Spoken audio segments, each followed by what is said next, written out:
오늘 성과 속이라는 제목 가지고 함께 하나님 말씀 나누도록 하겠습니다. 성과 속, 말 그대로 우리가 흔히 성스럽다 할 때 그 성이고요, 속되다 우리가 흔히 속세라고 할 때 하는 그 속인데, 이 말씀 가운데 하나님 주시는 은혜가 있었으면 좋겠습니다. 제가 대학생 선교단체 시절에 가장 관심이 있었던 건 저를 가르쳐 주시던 우리 선교단체에서 제일 많이 강조했던 마태복음 28장에 나오는 가서 모든 민족을 제자 삼으라는 주님의 지상명령 성취였습니다. 라고 말하면 제가 사기치는 거고요. 그거는 조금 두 번째였고, 뭐였을까요? 제가 제일 관심 있었던 건 그냥 좀 멋있고 잘 나가는 사람, 소위 좀 인싸가 되고 싶었던 것 같아요. 최종 목표는 그 안에서 좀 연애를 하고 싶었고요. 근데 연애도 그냥 막 하는 게 아니라 그 공동체 안에서 좀 멋지게 하고 싶었습니다.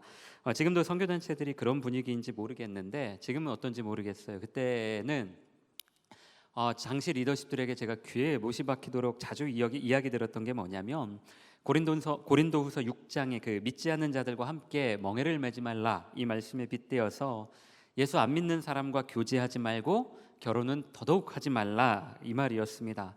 저처럼 많은 학생들이 그게 진리라고 믿고 간사님 말씀에 순종을 했어요. 그렇게 하면 안 된다라고.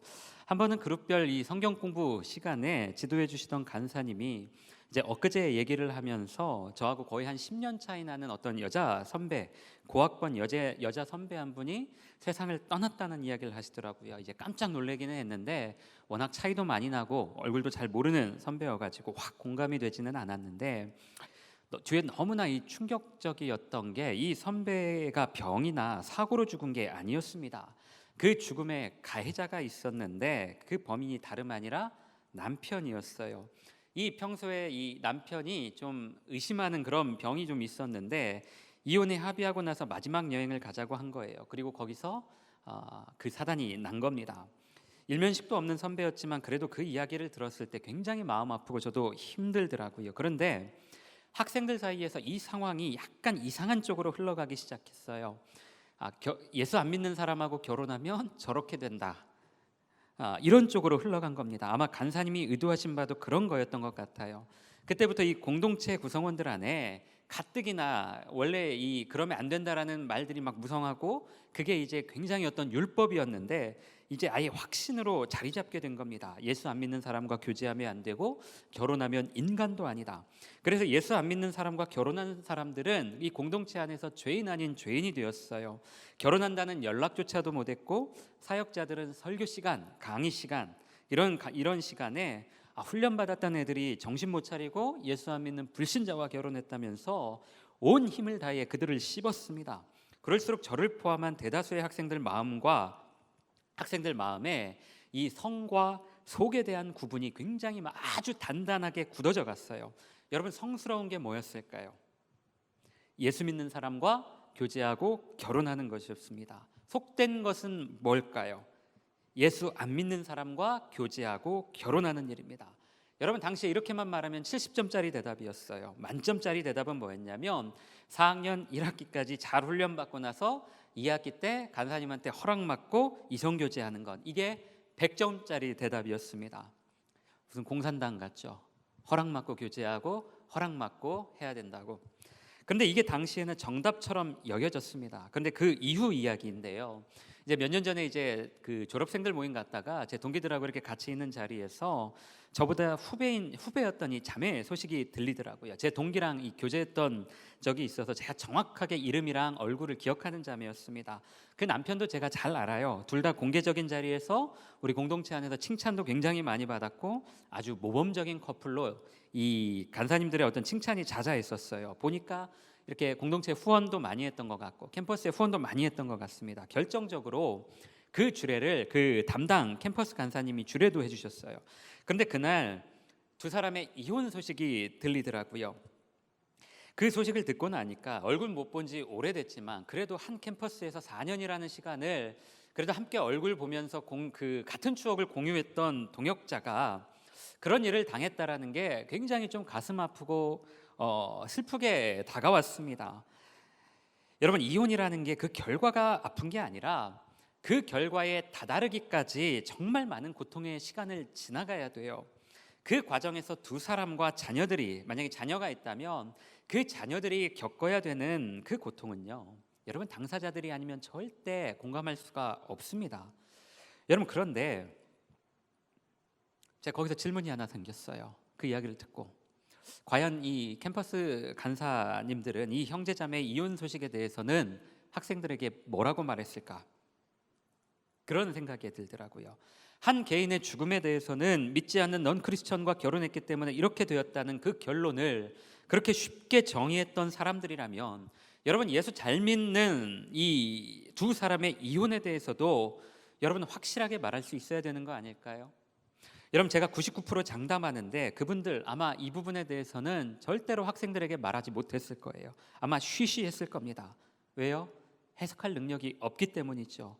자기들이 그렇게 장담했던 게 바로 예수 안 믿는 사람과 교제하거나 결혼하는 건 죄다였는데, 예수 잘 믿는 그 사람들의 이혼에 대해서는 이 사람들이 과연 무슨 말을 할 수 있었을까요? 또 이렇게 듣고, 목사님 그러면 이혼이 죄입니까?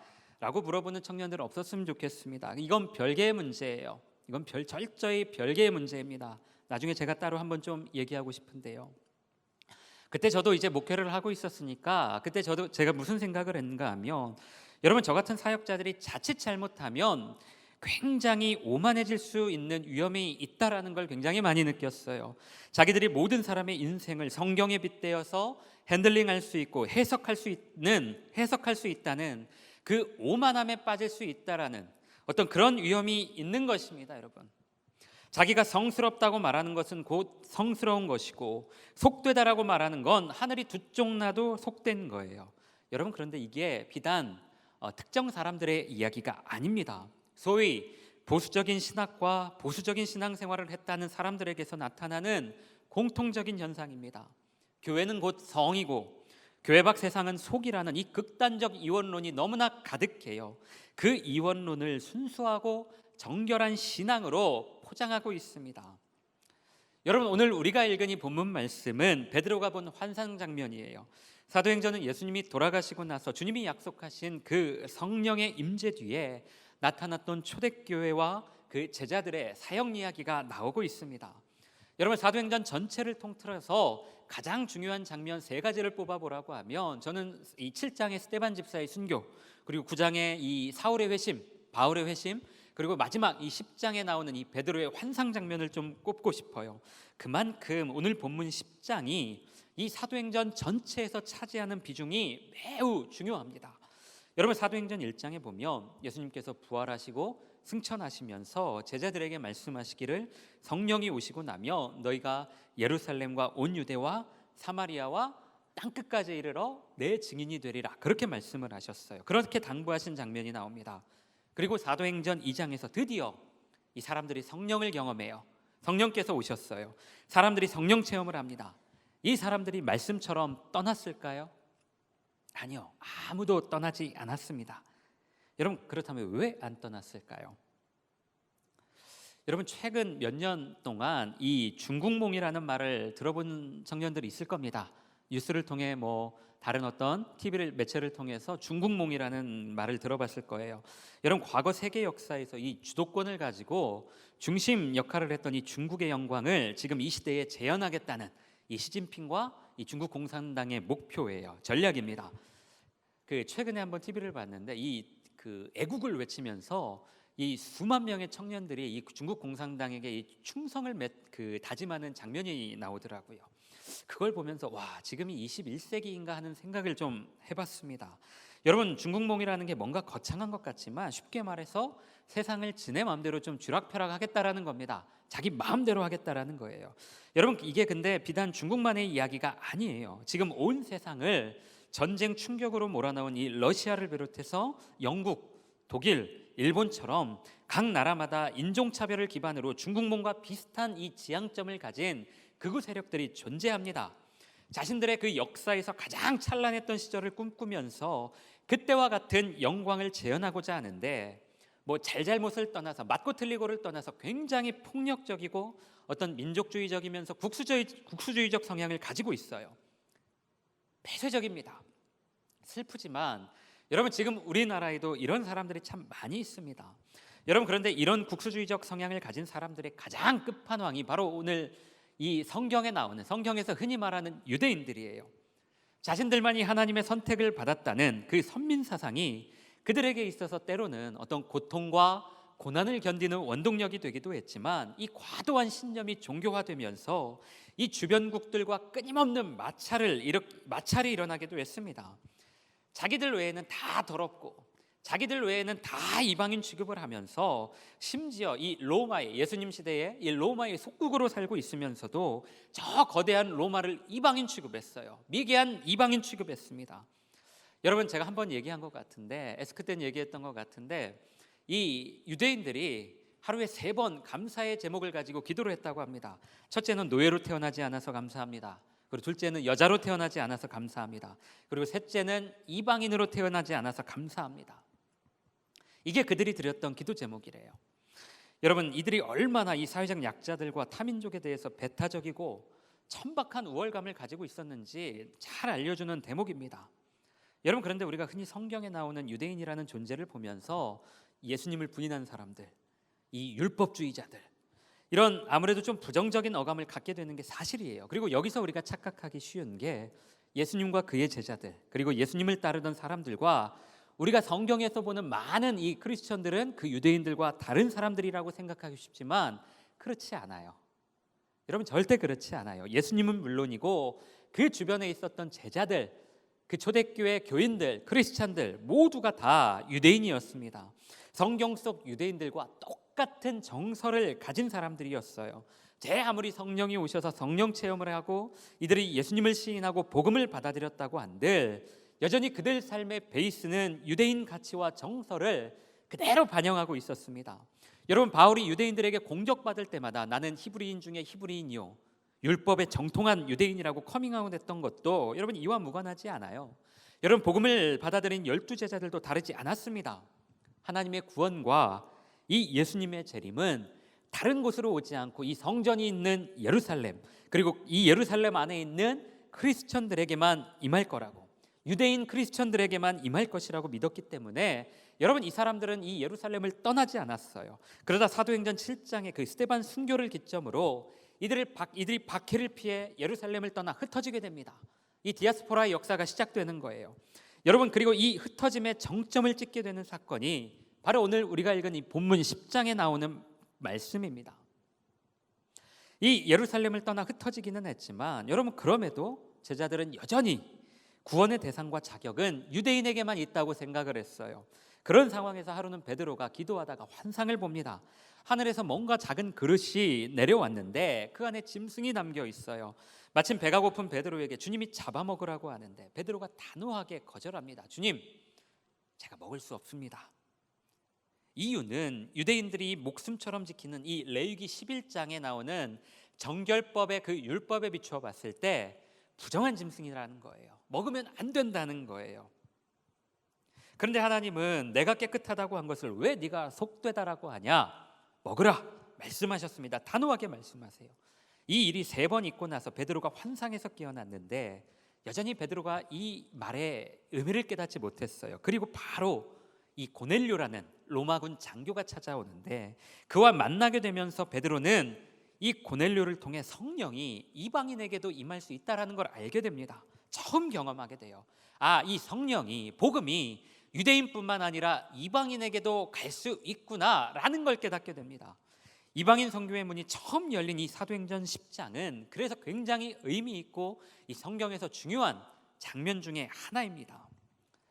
여러분, 사도행전 10장은 가톨릭 교회를 포함해서 지난 2000년의 어떤 그 교회 역사 속에서 타민족 선교에 대한 가장 큰 명분과 원동력이 되었어요. 여러분, 그러나 우리가 분명하게 알아야 될 것은 이 사도행전 10장이 근본적으로는 어떤 선교에 대한 명분을 강화하는 그런 내용이 아니라는 사실입니다. 여러분, 이방인 선교가 필요했다면 베드로가 이해하지 못하는 환상을 보여주실 게 아니라 하나님이 그냥 직접 말씀하셨으면 돼요. 베드로야, 저곳으로 가서 내 이름을 전해라. 베드로야, 저쪽으로 가서 복음을 전해라. 그렇게 말씀하셨으면 됩니다. 여러분, 주님이 이 말씀을 통해 궁극적으로 말씀하시고자 했던 내용은 자기들만이 선택받은 존재이고 자신들 외에는 다 더러운 존재라고 확신했던 이 유대인들의 그 성과 속에 대한 그 뿌리 깊은 신념을 무너뜨리는 것이었어요. 여러분, 이 베이스를 이해하지 못했기 때문에 과거 역사 속 교회들의 선교가 때로는 강대국들의 어떤 그 제국주의 식민 지배를 정당화하는 논리로 오용될 때도 있었고요. 비상식적이며 현실과 동떨어진 어떤 영적 전쟁, 영적 충돌과 같은 내용으로만 우리 성도들에게 강요된 적이 참 많았습니다. 여러분, 제가 지난 겨울 수련회 때도 한번 말했는데요. 지금 우리가 믿고 있는 이 신앙생활, 대부분의 이 신앙생활의 베이스는 어거스틴과 그를 따르던 사람들의 영향을 많이 받았어요. 단정 지을 수는 없지만 우리가 이 배워온 신앙생활, 이 신앙의 관념도 이와 무관하지 않습니다. 교회에만 구원이 있고 교회는 성스럽고 거룩한 곳이며 교회 밖 세상은 악하고 더럽다라고 배웠어요. 여러분, 이것은 자연스럽게 교회에서 하는 행위만이 거룩한 것이고 교회 밖에서 이루어지는 모든 것은 세속적이고 속되다라는 이분법을 만들어냈습니다. 여러분, 주님의 복음은 분명히 이 사람들을 흩어지게 만들었는데 이상하게도 우리의 개신교는 사람들을 교회 안으로만 붙잡아 두었어요. 많은 신자들이 이 교회 안에 있는 것에 굉장히 큰 위로와 안전함을 느끼면서 정작 교회 밖으로 나가는 것에 대한 두려움이 생긴 겁니다. 여러분, 저는 다른 게 중독이 아니라 이게 바로 중독이라고 생각해요. 많은 그리스도인들이 예배와 기도, 찬양과 같은 이 종교 행위에 중독되어 있습니다. 세상은 악한 곳이고 죄를 지을 수밖에 없는 곳이기 때문에 교회나 이 공동체 울타리 안에 있으면 나는 행복하고 안전하다라고 믿어요. 그래서 일주일 기준으로 10번, 20번씩 예배에 참석하고 설교를 듣습니다. 무슨 설교인지도 모르면서 아멘을 남발해요. 남들 다 잘 때 새벽에 나와서 기도합니다. 수십 시간을 기도해요. 그 예배와 기도를 통해 성찰하고 끊임없이 내면을 갱신해가는 것이 아니라 단순히 그 자리에 앉아있는 게 중요하다라고 믿는 거예요. 여러분, 그래서 아무렇지도 않게 사람을 하대하고 구분짓는 게 부끄럽지 않고요, 하나님이 복 주셔서 땅값 올랐다라고 말하는 게 부끄럽지 않은 겁니다. 여러분, 종교와 신앙이 그 본질을 잃어버리고 과하게 사람을 통제하기 시작하면 여러분, 다른 게 마약이 아니라 그게 마약이 되는 거예요. 종교와 신앙으로 사기치는 사람들이 주일에 교회 안 나가면 주님이 벌 내리신다, 예배 안 드리고 여행 가면 죽는다라고 가르치고 11조 안 하면 천국의 생명책에서 그 이름을 지워버린다라고 가르치지만 여러분, 성경에서 단 한 번도 주님은 이곳에 우리를 가두려고 하신 적이 없었고요, 11조 하느냐 안 하냐를 가지고 천국의 문을 결정하신 적도 없었습니다. 말 그대로 헌금은 자발적인 우리의 은혜의 고백이죠. 자발적인 우리의 감사의 표현이죠. 나의 나된 것이 주님의 것이라는. 여러분, 오늘 사도행전 10장이 말하는 복음의 그 첫 스타트는 유대인이라 우월하고 이방인이라 열등한 것이 아니라 사람은 모두 다 똑같다라는 것에서 시작을 합니다. 이게 복음의 시작이고 선교의 시작이었어요. 여러분, 오늘날 교회와 세상의 관계도 마찬가지입니다. 교회라서 성스럽고 교회 밖 세상이라서 악한 것이 아니라 이 모두가 다 하나님 만드신 거룩하신 것이라는, 모두가 다 하나님이 만드신 창조 세계라는 것, 우리가 여기에서부터 시작해야 되는 겁니다. 교회 안에 있으면서도 나와 내 가족, 우리의 이익을 위해서라면 하나님을 어떻게든지 물고 늘어지면서 사람을 철저히 밟아서라도 얻어야 된다는 그 무서운 욕망과 이기심만 넘쳐난다면 여러분, 교회는 성스러운 곳이 아니라 속된 곳이 됩니다. 교회 밖 세상에 있지만 그곳에서 하나님 말씀처럼 불의한 이익을 미워하고 연약한 자들을 돌보고 배려하고 만몬의 가치로 살지 않으려고 발버둥치고 있다면 여러분, 그곳이 바로 교회가 되는 것입니다. 그렇기 때문에 교회 안에 있으면 성, 교회 밖에 있으면 속, 이렇게 딱 잘라서 구분하고 평가할 수도 없고 또 해서도 안 돼요. 그것이 바로 신앙이라는 이름으로 가해지는 폭력이고 오만함이기 때문입니다. 사랑하는 청년들, 여러분, 저는 이 성과 속에 대한 이야기라면 여러분 몇 날 며칠이라도 얘기할 수 있어요. 할 말이 너무나 많습니다. 오늘 원고도 줄이느라 참 많이 애썼어요. 여러분, 그만큼 우리 개신교 사회가 아주 지독할 정도로 이 성과 속을 왜곡하고 있습니다. 수많은 성도들이 이단에 빠지는 이유도 결과적으로 보면 결국 다 이 극단적인 이원론에서 시작을 해요. 여러분 여기 미션스쿨 나온 청년들 있고요. 또 다니고 있는 청년들도 있죠. 아마 지금 이 자리에도 아마 있을 겁니다. 여러분 과연 여러분이 다니는 그 학교가 강제적으로 학생들 동원해서 매일 그렇게 예배는 드리고 있는데 정말로 그곳에서 예배드리는 학생과 직원들 한 명 한 명을 단순히 전도 대상자가 아니라 하나님께서 창조하시고 사랑하시는 인격체로 보고 귀하게 여기고 있습니까? 정말 사람을 귀하고 복된 존재로 여기고 있는지 한번 생각해 보기 바랍니다. 제 주변에 굉장히 좀 사업을 크게 하시는 분이 한 분 계세요. 사업가 한 분이 계십니다. 꽤 큰 사업체 운영하고 있어요. 1년에 꼭 한 번씩 해외에 나가서 그 지역 아이들에게 학교도 지어주시고 옷도 주고 여러 가지 좋은 일들 하십니다. 한번 이렇게 초대받아서 가끔 가면 지금은 많이 못 가지만 막 그 사무실에 그 선교 현장 사진들이 굉장히 많이 걸려 있어요. 참 여러 가지 사역들을 하시는구나, 또 여러 군데를 다니시는구나 금방 느껴집니다. 여러분 그런데요, 그곳 직원들이 그분 존경하지 않습니다. 직원들의 급여와 복리후생에는 눈꼽만큼도 관심이 없어요. 여러분 옆에서 보면, 제가 옆에서 보면 직원들을 섬기고 챙기는 것은 속된 일이고 선교하는 일은 성스러운 일이라고 생각하면서 스스로 자유하는 것 같다는 생각이 들 때가 참 많습니다. 과연 그분이 생각하시는 선교가 뭘까? 물음표가 붙을 때가 참 많아요. 여러분 작년까지 저는 3년간 직장에서 일을 하면서 목회를 병행했어요. 사람들이 저에게 가끔 물을 때가 있었습니다. 왜 일을 했냐고요. 그 질문에 제가 한결같이 대답을 합니다. 내가 비록 일을 시작한 계기는 하나님을 향한 어떤 그 반항심 때문이었지만, 그럼에도 기회가 되면, 아니 주님이 나에게 기회를 주시면 저는 한번 새 판을 한번 짜보고 싶습니다. 여러분 어떤 분들은 제가 일을 했으니까 직장 생활하는 성도들 마음을 잘 헤아릴 수 있을 거라고 말하지만, 여러분 그런 아름다운 감성만으로 일을 한다는 건 참 많이 버겁고 힘들었어요. 그런 감성만으로 할 수 있는 게 아니었습니다.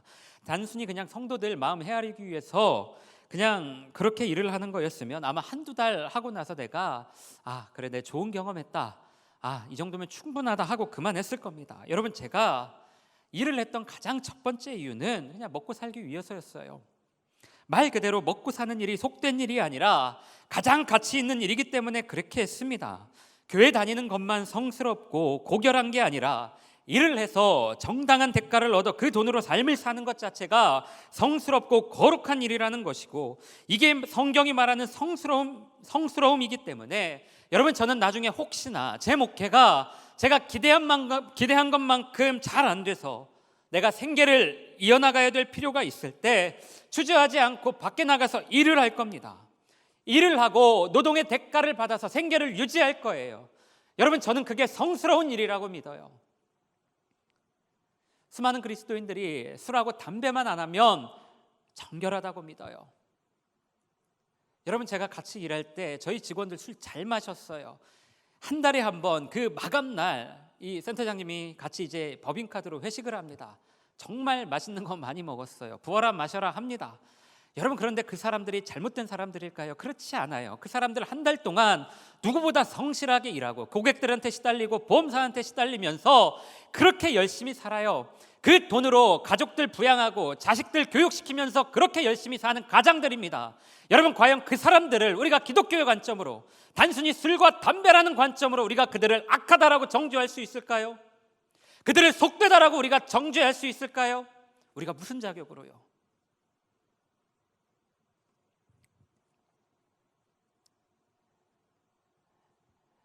사랑하는 청년들, 우리 앞에 주어진 일상의 그 성스러움과 신비를 인정하며 살 수 있는 사람들을 양육해내고 그들과 함께 예배하면서 함께 공동체 하는 것이 제가 꿈꾸는 새판입니다. 140년이 넘는 시간 동안 한국계에 이 복음이 들어온 지 한 140년 정도가 지났는데, 이 140년 넘게 이어져 온 대한민국 개신교 신앙의 원동력은 다른 게 아니라 두려움이었어요. 너 이거 하면 죽는다, 이거 하면 지옥 간다, 너 이거 하면 안 된다, 하나님 기뻐하지 않으신다, 교회 밖으로 나가면 위험하고 죽을 수 있다는 그 불안감을 베이스로 하는 두려움이 성도들의 삶을 이끌었습니다. 그 두려움으로 성도들을 통제했어요. 여러분, 그런데 제가 자신 있게 말하지만 이건 사기지 신앙이 아니에요. 종교 사기이지 절대 신앙이 아닙니다. 여러분, 우리가 이것을 구분하지 못한다면 여러분, 영원히 개신교는 하나님 이름 팔아서 사기치면서도 스스로 굉장히 경건하다고 착각하면서 살 거예요. 하나님은 우리와 함께하지 않으시는데 스스로 하나님과 동행하고 살고 있다고 믿으면서 스스로 자랑스러워할 겁니다. 교회마다 목이 터져라 외치는 그 다음 세대가 더 이상 우리 교회를, 이 땅의 교회를 매력적으로 느끼지 않을 거예요. 젊은 청년들의 가슴을 뛰게 하지 못할 겁니다. 여러분, 젊은 청년들의 가슴을 뛰게 하지 못하는 개신교가 과연 미래에 희망이 있을까요? 다음 세대의 가슴을 뛰게 하지 못하는 이 복음이 과연 여러분 희망이 있을까요? 사랑하는 청년들, 여러분이 정말 하나님과 동행하며 하나님 말씀대로 살기를 원하시나요? 그렇다면 우리가 끊임없이 부정하다 여기며 살았던 그 교회 밖 삶에 대한 이해가 바뀌어야 됩니다. 그곳은 불완전하고 악하며 죄가 넘치는 곳이 아닙니다. 그곳도 하나님이 만드셨고 하나님이 필요하셔서 여러분 한 사람 한 사람을 세우신 교회예요. 속된 것이 아니라 성스러운 장소입니다. 여러분, 그곳에서 열심히 사세요. 그곳에서 누구보다 성실하게 최선을 다해 사세요. 여러분, 그곳에서 인정받으면서 최선을 다해 사세요. 여러분에게 주어진 일이 있다면 누구보다 성실하게 일하고, 여러분의 도움이 필요한 사람이 있다면 상처받을 것을 각오하고 도와주세요. 사랑하며 도와주세요. 화려하게 드러나지는 않을지언정 이렇게 살기를 간절히 기도하면서 몸부림치는 여러분들의 삶을 우리 주님이 절대로 부끄럽게 하지 않으실 거예요. 제가 그렇게 기도할 겁니다. 하나님, 우리 사랑하는 청년들, 그렇게 살기를 소망하는 우리 청년들의 삶을 주님 부끄럽게 하지 말아 주십시오. 그곳에서 우리 청년들의 삶을 더 높여 주십시오. 제가 그렇게 기도할 겁니다. 여러분이 속해 있는 곳에서 맨날 예수 믿는 사람 있나 없나 찾아다니지 말고 종교, 지역, 성별, 학력을 뛰어넘어 아무 편견 없이 사람들과 관계하고 그들과 소통하십시오. 이것이 예배이자 선교이고 하나님의 복음입니다. 주님이 부정하다 하지 않으셨는데 왜 우리 스스로 부정하다 여기며 그곳을 멀리해야 되나요? 그곳도 주님이 계신 곳입니다. 주님이 계신 성전이고 성소입니다. 거기서 여러분이 정말 최선을 다해서 좋은 결과물 좀 얻었으면 좋겠어요. 학생이면, 우리 공부하는 학생들이면 좋은 성적도 좀 받고요, 장학금도 좀 받았으면 좋겠고요. 제가 자주 얘기하죠. 우리 직장인들이라면 연봉도 좀 오르고 그곳에서 어려운 일이 생겼을 때 가장 먼저 찾는 존재가 여러분들이 되었으면 좋겠어요. 야, 이거 어떻게 해야 하냐? 이거 그 친구한테 맡기면 됩니다. 그렇게 가장 먼저 찾을 수 있는 존재가 여러분들이 되셨으면 좋겠어요. 그렇게 사는 것이 여러분 속된 게 아닙니다. 진짜 속되고 천박한 건 사람을 교회 안에만 가둬두고 주일 예배 안 드리면 벌 받는다고 가르치는 거예요. 더 속된 건 사람을 구별하고 차별하며 하대하는 것입니다. 오늘 자신의 삶을 여러분 주님의 이름으로 열심히 사는 건 절대로 속된 일이 아니에요. 여러분, 온실 속에 화초로 사는 것이 순결과 경건이 아니고 냄새나고 더러운 그 뻘밭에서 그리스도의 꽃을 피워내는 것이 여러분 진짜 거룩이고 순결입니다. 그 진흙탕에서 아름다운 꽃을 만들어내는 것이 거룩입니다. 그것이 진짜 경건이에요. 사랑하는 청년들, 제가 늘 하는 말이지만 여러분, 그냥 빈말로 여러분들한테 인기 얻으려고 하는 말이 아니라 진심으로 여러분들의 삶을 응원합니다. 제가 항상 여러분 가장 가까이에서 기도로, 때로는 신방으로 여러분의 삶을 지지하고 응원할 겁니다. 여러분, 절대 제 목회 성공을 위해 여러분의 인생을 담보 잡지 않을 거예요. 저도 여러분처럼 현장에서 좀 일을 했으면 좋겠지만 이젠 좀 아쉽게 그러지 못할 것 같아요. 하지만 여러분들 위해서 더 기도하고 만나고, 그리고 주일에는 마음을 다해 하나님 예배하면서 그렇게 여러분들과 이곳에서 함께 살 겁니다. 우리 사랑하는 청년들, 저와 여러분 함께 여러분이 마음을 모아서 우리 새 판 한번 짜보죠. 정말 세상의 빛과 소금이 되는, 그냥 말만 빛과 소금이 아니라 정말 그리스도의 사랑이 흘러가는 그 새 판, 여러분 저와 함께 한번 짜보면 좋겠어요. 저는 능력이 안 돼서 한국교회 바꾸고 싶은 마음도 없고요. 그렇게 살 마음도 없고 능력도 안 되고요. 그냥 여러분들하고 함께 그 정도 소망 가지고 함께 살았으면 좋겠어요. 그냥 여러분들과 함께 이곳에서 주님 말씀 앞에 좀 겸손하고 싶습니다. 함께 가시죠. 우리 사랑하는 청년들 함께 가시죠. 그렇게 살기를 우리 주님의 이름으로 기도합니다. 할렐루야. 우리 같이 아멘 한번 하시죠. 할렐루야. 그렇게 살길 소망합니다. 할렐루야.